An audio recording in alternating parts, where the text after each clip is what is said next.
માણસાથી પણ મોટા સમાચાર સામે આવી રહ્યા છે। એક બાદ એક વોર્ડના પરિણામો સામે આવી રહ્યા છે। અર્પણ પાસે જઈશું।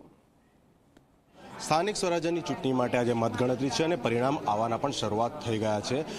માણસાની વાત કરીએ તો વોર્ડ નંબર 1માં ભાજપના 4 ઉમેદવાર એટલે કે આખી પેનલ જે છે તે વિજય બની ચૂકી છે। જે પ્રમાણે અહીંયા ઉમેદવાર છે આપણે તેમની સાથે વાત કરીશું કે લોકોની જે સહકાર તેમને મળ્યો, મત મળ્યા તે બાદ તેમનું શું કહેવું છે। એટલે હાલ જે ઉમેદવારો છે જે વિજય થઈ ચૂક્યા છે, શું પ્રથમ પ્રતિક્રિયા? કારણ કે માણસાના મતદારોએ સીધો જ તમને વોટ આપી દીધા।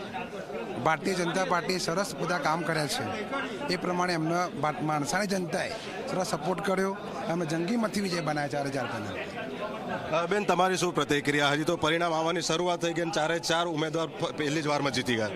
માણસાનો વિકાસ થઈ રહ્યો માટે જનતા એમને સાથ સરકાર આપે। તમારું શું આયોજન રહેશે? પ્રાથમિકતા શું રહેશે તમારા વિસ્તાર માટેના? કયા કામ પહેલા કરશો? જે કેસીએ કરીશું।